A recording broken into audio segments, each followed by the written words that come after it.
강원도의 악몽, 산불, 계속 강원도에 산불이 나고 있어요. 국도에서 또 소방차가 한 대여섯 대가 이렇게 주변에 네네. 서 있는 거예요. 차량 통제하고. 2월부터 벌써 이런 큰 불이 나기 시작한다는 거는 조짐이 좋지 않은 거예요. 선배님께서 이 백신 수송 모의 훈련 현장 다녀오셨잖아요. 거의 1시간 가까이 지나는데 이제 도착하는 거예요. 왜지? 왜일까? 코로나19라는 초유의 상황에서 국민들이 상당히 불안해하잖아요. 백신이 오염된 사례가 나왔어요. 네. 26일부터 백신 접종이 시작이 된다고 하는데 시민들 입장에서 좀 혼란을 겪진 않을지 뭐 우려되는 부분, 좀 걱정되는 게 있으실까요? 백신 도입 시기나 물량은 뭐 여러 가지 변수가 있어서 치밀하게 접종 계획을 좀 뒷받침이 돼야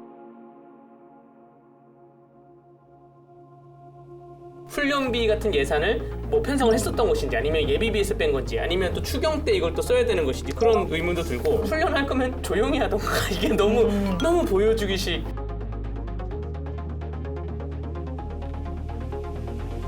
아, 도저히 못 구했습니다. 헬긴 철수했습니다. 이제 그 다음에 전화해봤어요. 네. 꺼졌나요? 네, 꺼졌습니다. 예? 어떻게 해요? 했더니 그 앞에는 경찰차가 호위를 하고 그 뒤에는 이제 군용집 차가 호위를 하고 쫙 들어옵니다.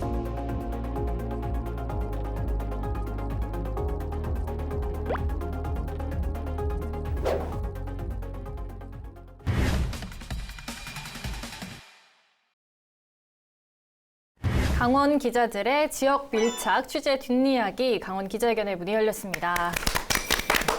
네, 오늘은 강대규 변사님, 취재 요정님 함께 합니다. 지금 뭐 강원도의 악몽, 산불입니다. 아이고. 지금 계속 강원도에 산불이 나고 있어요. 그렇죠. 변호사님도 산불 소식 들으셨죠? 네, 주말에 뭐 언론으로도 들었는데 사실 춘천 인근 시내 또 카페를 갔다가 오는 길에 홍천, 춘천 국도에서 또 소방차가 한 대여섯 대가 이렇게 주변에 네네. 서 있는 거예요. 차량 통제하고 그런 거 볼 때마다 정말 가슴이 철컹철컹 내려앉는 그런 심정입니다. 가슴은 철렁. 철렁철렁. 철컹철컹. 철컹철컹. 직업상 철컹철컹을 많이 보기 때문에 철렁철렁 내려오는. 원래 지금 시기는 큰 불이 날 시기는 아니에요. 그렇죠. 네. 나도 우리가 통상적으로 고온 건조한 바람이 부는 3월, 4월, 5월 초까지 이때가 이제 가장 위험 기간이고 지금은 이제 물론 겨울 가뭄이 좀 오래돼서 영동 지역하고 내륙 쪽에 위험성이 있긴 하지만 이게 지금 시기가 더 앞당겨지는 게 아니냐. 우리가 통상적으로 위험하던 3월, 4월이 아니라 이제는 2월부터 벌써 이런 큰 불이 나기 시작한다는 거는 조짐이 좋지 않은 거예요. 네. 근데 모든 그 상황 여건들은 우리가 흔히 겪던 그런 동해안 대형 산불이 나던 시기하고 비슷한 양상으로 전개가 돼서 그게 지금 걱정입니다. 네, 그래서 지난 주말 동안 이제 산불 상황 마음 졸이면서 좀 지켜봤는데 예. 좀 산불 상황 어땠는지 선생님 네. 정리해 주시죠. 일단은 17일부터 20일 사이에 도내에서 뭐 작은 산불들은 빼고 네, 네. 큰 산불로만 한 5번 정도가 났습니다. 네. 이 산불로 인해서 축구장 31개 면적, 축구장이 7,440제곱미터거든요.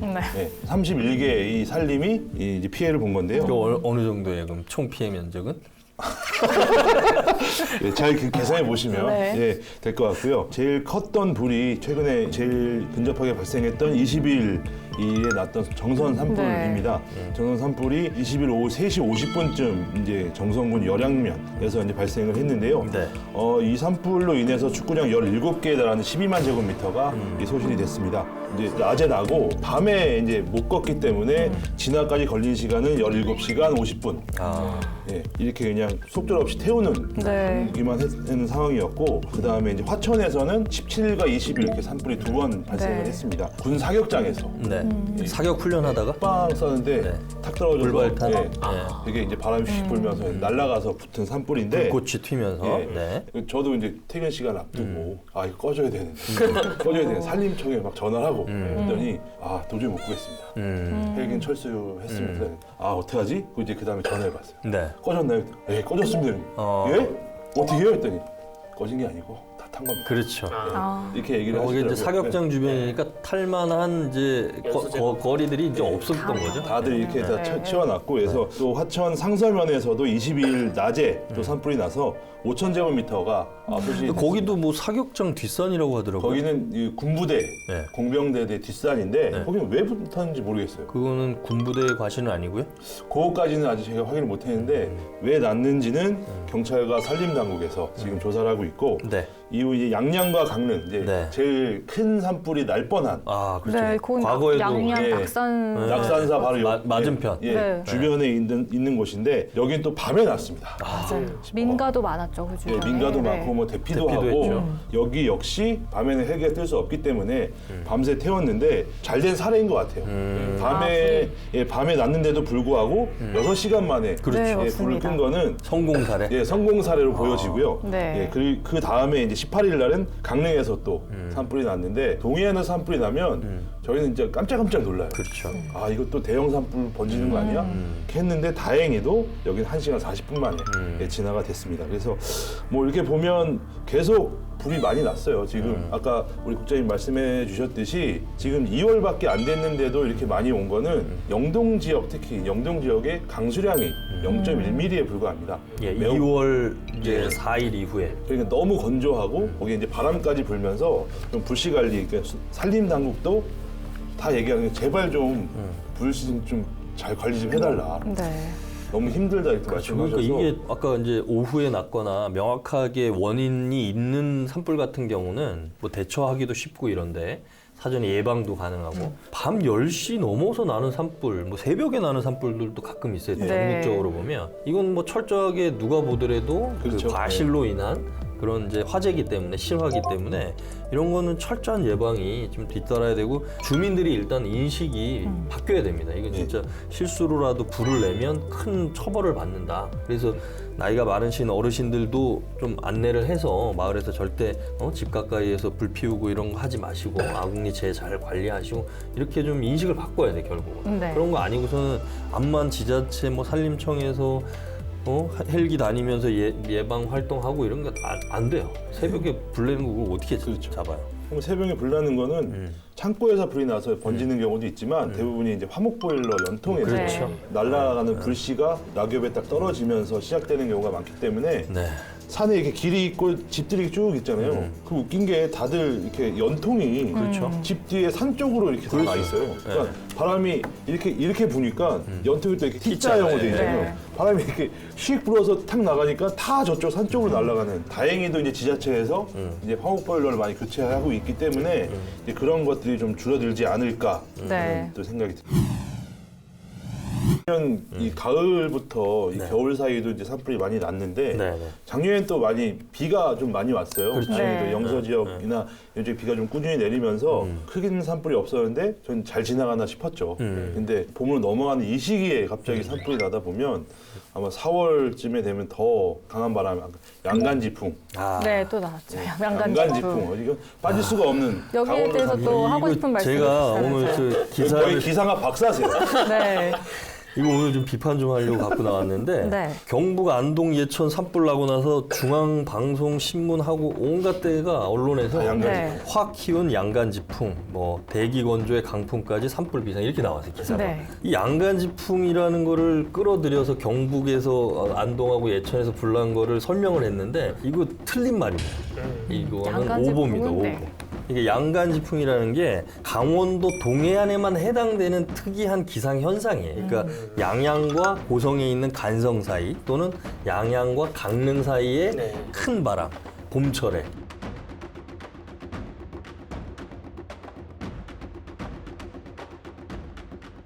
이거는 이제 뭐 우리가 과학 시간에 배웠지만 녹대바람이 백두대간 넘어가지고 동쪽으로 내달릴 때, 그러니까 서쪽에서 불어오는 바람이 고온 건조해지는데 소형 태풍급의 위력을 가지고 있고 아주 건조해가지고 불티가 조금만 붙어도 엄청나게 커지거든요. 네. 제가 오늘 강원지방기상청 예보관한테 여기에다가 양간지풍을 갖다 써도 되느냐, 절대 틀린 말이라 절대 쓰면 안 된다. 이제 한 가지만 이제 더 설명을 드리면 이게 이제 동해안 쪽으로 바람이 불 때는 북고 남저형의 기압 배치가 있을 때 이제 서쪽에서 바람이 불어와서 이제 그런 고온 건조한 바람이 태백산맥을 넘으면서 되는 건데 제가 이제 거꾸로 궁금해서 그럼 올겨울에 왜 이렇게 영동 지역에 눈이나 비가 안 오냐? 그럴 때는 기압 배치가 어떻게 돼 있냐 그랬더니 중국의 동북 쪽이나 러시아 연해주 쪽에 찬 대륙성 고기압이 큰 기단이 자리를 잡고 있답니다. 그러면 바람이 한반도 동해를 이제 거쳐가지고 동쪽으로 유입이 된대요. 바다에서 불어오는 바람이 백두대간에 부딪히면 눈이 많이 내리네요. 근데 올 겨울에 이런 기압 배치가 안 나타난다. 거꾸로 지금 서쪽에서만 바람이 불어오면서 왜 우리 충청도하고 제주도하고 전라도에 눈이 많이 왔잖아요. 영서 지역도 네. 좀 많이. 그게 결국은 서쪽에서 바람이 불어오면서 백두대간에 부딪히면 여기다 눈을 다 뿌리거든요. 그러다 보니까 눈구름이 이 안쪽에서만 형성이 되는 거고 백두대간 넘어 영동 지역은 와도 조금 오고 말고 왜? 이 산맥을 넘으면서. 그러니까 동쪽에서 바람이 불어야 되는데 안 불어온다는 거예요. 그래서 언제까지 이렇게 될 거냐 했더니 다행히 3.1절 그 연휴 있잖아요. 네. 토요일, 일요일, 월요일. 그때쯤에 동쪽에서 바람이 불어올 것 같다. 그래서 그때는 아마 눈이 좀 내리지 않을까. 또는 눈이 안 오면 기온이 좀 높으면 비가 오지 않을까. 그래서 조금 건조한 상황은 그때 네. 이제 특보도 아마 해소되지 않겠냐 이렇게 전망하시더라고요. 네. 그래서 경북이나 다른 뭐 영서나 뭐 경북이나 다른 지역에서 큰 바람이 불었다 양간지풍 쓰면 안 되는 안 거예요. 되는 거죠. 네.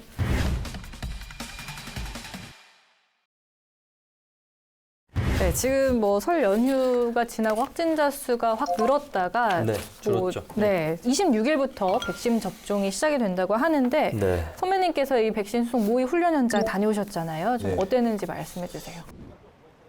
경찰차의 호의를 받으며 화물 차량이 보건소로 들어옵니다. 삼엄한 분위기 속에 도착한 차량에서 내려진 박스는 조심스럽게 보건소 안 냉장고로 옮겨집니다.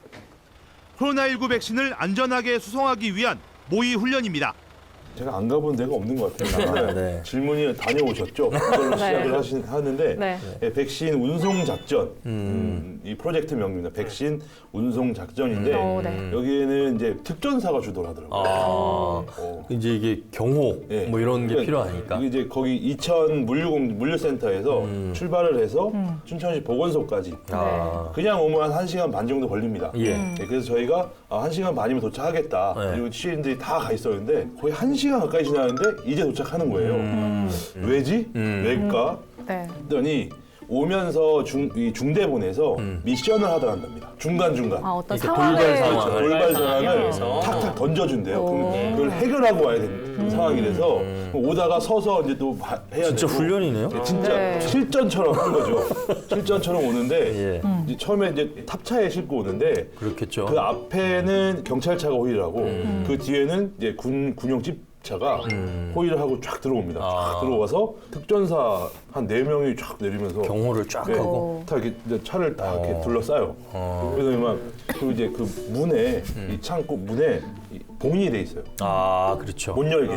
이게 뜯기면 이건 문제가 있는 거다 이렇게 그렇죠, 보는 거기 때문에 수능 시험지랑 똑같죠. 그리고 선거 이 투표용지도 그렇게 하지만 그럼 오면 보건소에서 나와서 받고 인수인계. 품번 확인하고 확인하고 물량 확인하고 바로 냉장고에 든 여기까지가 훈련이었는데 네. 일단은 재밌었어요.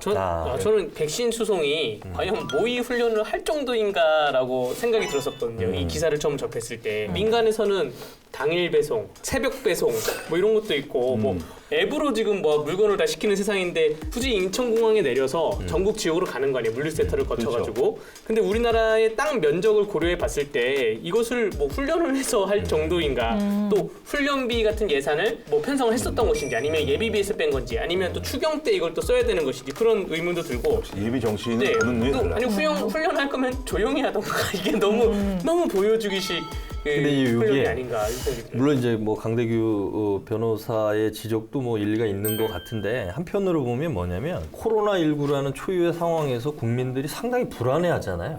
그런데 이 예방 접종을 우리가 이제 시작한다는 걸 국민들에게 이렇게 대대적으로 홍보를 하면서 불안감을 조금 줄여주는 그렇죠. 거죠. 우리가 이렇게 예, 열심히 준비했다. 그리고 완벽하게 실제 준비했다. 다른 나라에서 백신이 오염된 사례가 나왔어요. 네. 그러니까 백신이라는 게 지금 특히 이제 우리가 시작되는 게 26일부터는 아스트라제네카 백신을 예. 요양병원하고 나고 요양소에 있는 분들 거기 종사자와 거기 이제 환자들한테 접종을 하는 거고 27일부터는 이제 화이자 백신인데 네. 이 화이자 같은 경우는 유통을 하는 단계별로 되게 까다롭습니다. 조건들이. 그러니까 한 번 그러고 해동을 하면 바로 다 맞춰야 돼. 안 그러면 다 오염이 되고 폐기를 해야 돼. 그러니까 정부는 이런 걸 통해서 우리가 이렇게 철두철미하게 백신을 공급한다. 네. 맞는 것도 접종하는 장소도 다 지정을 하고 관리를 해서 한다. 그러니까 이런 면에서 국민들에게 홍보를 하는 거죠. 안심하시라.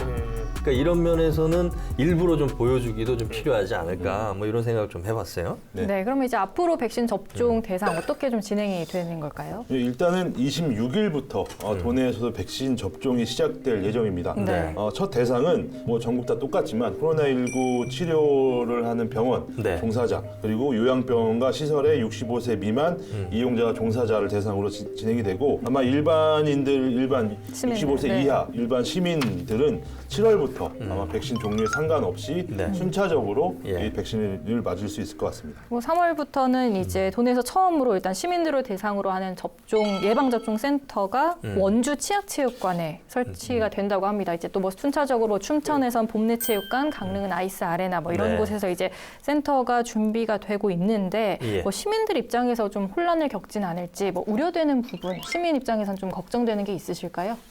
저는 걱정되는 건 딱히 없는데 네. 그냥 궁금한 게 원주 치악체육관에서 처음 실시가 되잖아요. 네. 근데 이게 원주 시민 말고 강원도 내 다른 도민들도 가서 맞을 수가 있는 것인지. 그게 뭐냐면 예. 거점 예. 접종 센터에서 네. 이제 이런 것들 이제 여기에 거쳐서 이제 뭐 정선이나 이제 영서 남부 지역으로 백신이 갈 수 있는 네. 보관소가 될 것 같고요. 네. 지금 18개 시군마다 다 접종 센터를 네, 준비를 네. 하고 있습니다. 지금 대부분이 이제 대형 체육관, 실내 체육관을 이제 에서 하고 있는데 아마 4월까지 도내 18개 시군이 다 전부 다 접종 센터를 설치를 마무리하고 아마 거기에 이제 그 냉장고까지 설치해서 네. 바로바로 와서 맞을 수 있게끔 이렇게 하는 거. 우선적으로 춘천, 원주, 강릉이 이제 인구가 많다 보니까 거점으로 해서 보관도 하고 거기는 그 지역에 이제 시작을 하는 것 같고 순차적으로 네. 도내 18개 시군마다 하나씩 접종 센터가 만들어집니다. 그러니까 거기에서 접종을 받는다 이렇게 접종 얘기하죠. 센터에서도 맞아도 되고 지정 병원에서 네.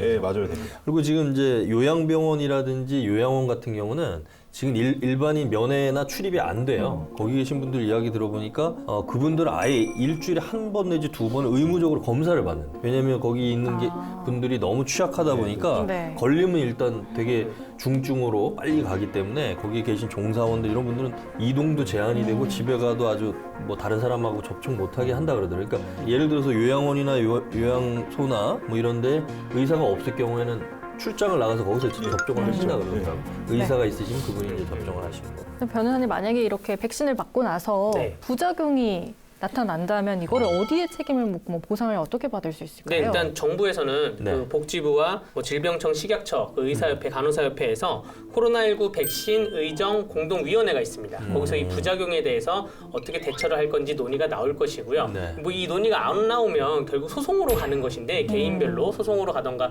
뭐 집단 소송을 정부에게 할 수밖에 없는 것인데 뭐 손해배상이나 국가배상이라는 것이 고의 가실로 불법 행위를 했을 때 손해가 발생하고 인과관계가 있어야 됩니다. 근데 그 인과관계가 과연 이 부작용이 의학적으로 인과관계가 있어서 발생한 것이냐 거기에 대한 그 명확하게 좀 확증이 돼야 된다고 생각이 되고요. 아마 정부에서 그 전에 개인적으로 소송 준비하고 하기 전에 정부에서 이미 지침이 마련될 것이라고 봅니다. 다만 예. 걱정되는 게 이 예. 백신 부작용은 정말로 정치 공방으로는 안 불거졌으면 좋겠어요. 네. 이건 정부가 만든 백신이 아니잖아요. 그렇죠. 이거 네. 뭐 거기에 대해서 또 부작용이 있으면 또 치료해 나가야 되는데 이거를 뭐 정부가 뭐 잘못했냐 안 했니 이런 정치 공방으로는 안 가졌으면 합니다. 지금 이제 전 세계적으로 백신 접종을 하고 있는 이제 여러 나라들이 백신을 허가를 해줄 때 임상 실험 결과를 바탕으로 해서 허가를 내주는데 지금 이제 우리가 아스트라제네카 같은 경우 65세 이상은 유예를 시켰잖아요. 네. 네.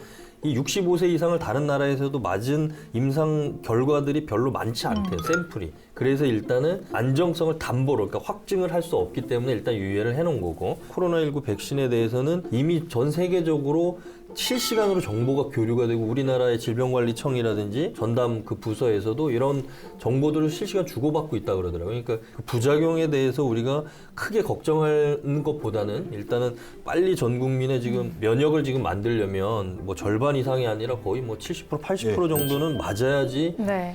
이제 면역이 집단 면역이 생긴다고 하니까 일단은 접종을 순차적으로 빨리빨리 맞아가는 게 우선적이지 않을까 뭐 이렇게 생각이 들어요. 네. 아무래도 뭐 백신 도입 시기나 물량은 뭐 여러 가지 변수가 있어서 치밀하게 접종 계획을 좀 뒷받침이 돼야 네. 시민들이 좀 불안해하는 것도 좀 줄어들지 않을까 생각합니다. 백신 접종 관련해서는 우리가 다음에도 계속 좀 자세하게 예. 전문가 좀 모셔가지고 이야기 네. 들어보시죠. 예, 예. 있습니다. 네. 속 시원하게 할 말은 하자. 강원도 열혈 기자들이요. 눈치 보지 말고 강원 기자회견으로 모이세요.